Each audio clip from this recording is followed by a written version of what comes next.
Bismillahirrahmanirrahim. Assalamualaikum warahmatullahi wabarakatuh. Apa kabar anak-anakku semua? Semoga semuanya baik-baik saja. Materi kita hari ini yaitu kita akan membahas tentang perkembangbiakan tumbuhan. Apakah tumbuhan itu melakukan perkembangbiakan? Nah, benar sekali. Tumbuhan juga melakukan perkembangbiakan. Perkembangbiakan pada tumbuhan bisa dibagi menjadi dua, yaitu alami dan buatan. Apa artinya yang alami itu? Alami itu yaitu artinya perkembangbiakan yang dilakukan oleh tumbuhan itu sendiri. Contohnya apa? Yaitu ada satu dengan biji. Apakah ada tumbuhan yang berkembangbiak dengan biji? Contohnya apa? Nah, yang pertama mangga, jeruk. Nah, itu berkembangbiak dengan biji. Yang kedua yaitu dengan tunas. Tumbuhan yang ada tunasnya itu apa? Nah, benar sekali, ada pohon pisang, terus bambu. Yang ketiga yaitu umbi. Berkembangbiak dengan umbi contohnya apa anak-anak? Ketela, singkong, dan yang lainnya. Yang terakhir yaitu dengan spora. Contoh tumbuhan yang berkembangbiak dengan alami yaitu dengan spora, contohnya apa? Yaitu pohon paku dan lumut. Itu tadi adalah perkembangbiakan tumbuhan secara alami. Sekarang yang kedua yaitu tentang perkembangbiakan tumbuhan buatan, yaitu perkembangbiakan yang dilakukan oleh bantuan manusia. Apakah bisa anak-anak? Bisa. Yaitu dengan cara apa tekniknya? Yang pertama yaitu mencangkok. Terus yang kedua stek.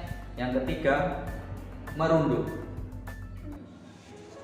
Oke teman-teman, di sini Bu Sinta akan memberikan contoh tanaman yang berkembang biak dengan biji, kemudian umbi dan spora, terus satu lagi dengan tunas. Nah, untuk tumbuhan yang berkembang biak dengan biji, contohnya ini, di sini ada biji-bijian, ada biji kacang, kacang tanah, ada kacang kedelai putih, kemudian kedelai hitam.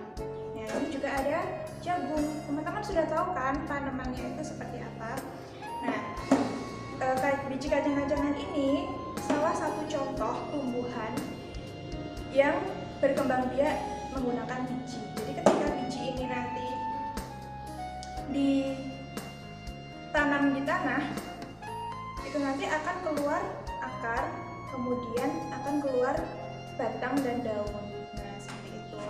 Kemudian yang kedua, perkembangbiakan dengan umbi. Nah, umbi di sini ada jenis umbi lapis, umbi batang, dan umbi akar. Nah, di sini Bu Sinta kasih contoh satu umbi akar. Teman-teman tahu nggak ini apa? Nah, tepat sekali, ini adalah wortel. Wortel itu adalah salah satu contoh perkembangbiakan tanaman dengan umbi akar. Nah, kenapa kok disebut umbi akar? Karena di sini adalah bagian akar yang menggembung, kemudian fungsinya itu sebagai cadangan makanan. Nah, cadangan makanan ini bisa dimanfaatkan manusia atau hewan untuk bahan makanan. Nah, kenapa kok disebut umbi akar tadi? Karena dia menggembung di bawah permukaan tanah, jadi di bawah tanah.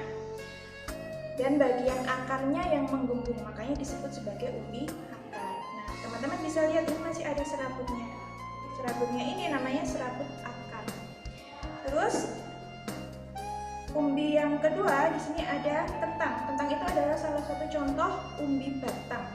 Nah, kalau tadi umbi akar itu bagian akar yang menggembung dan berfungsi sebagai tempat cadangan makanan, kalau di sini adalah bagian batang yang menggembung berfungsi sebagai cadangan makanan. Jadi ada bagian batang yang menggembung, kemudian bisa dimanfaatkan sebagai makanan. Nah, bedanya dengan umbi akar, kalau umbi akar itu dia masih ada serabut-serabutnya. Kalau umbi batang dia tidak punya serabut, seperti itu. Kemudian yang ketiga di sini ada umbi lapis. Salah satu contoh tumbuhan yang berkembang biak dengan umbi lapis adalah bawang merah. Ya, teman-teman pasti sudah tahu kan bawang merah itu seperti apa. Nah, kenapa kok disebut umbi lapis? Oke, di sini Bu Sinta potong ya.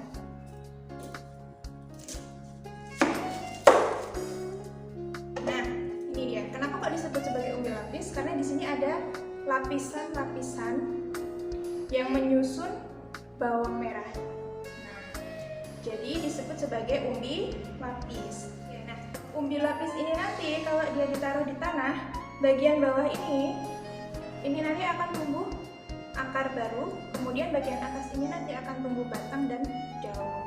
Seperti itu. Itu tadi perkembangbiakan melalui umbi. Kemudian sekarang yang ketiga, spora. Nah, salah satu contoh tumbuhan yang berkembang biak dengan spora adalah tumbuhan paku. Teman-teman pernah lihat tanaman seperti ini nggak?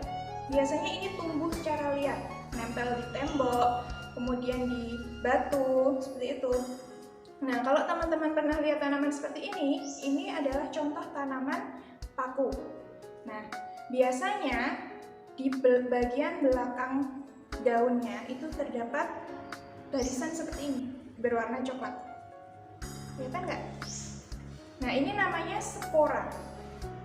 Jadi tumbuhan paku itu berkembang biak dengan spora. Nah, ketika spora ini nanti jatuh di tempat atau di tanah yang lembab, dia nanti akan tumbuh menjadi tumbuhan baru, menjadi tumbuhan paku yang kecil kemudian tumbuh menjadi besar. Nah, seperti itu. Kemudian yang terakhir, perkembangbiakan tumbuhan dengan tunas. Nah, salah satu contoh tumbuhan yang berkembang biak dengan tunas adalah pisang, kemudian bambu.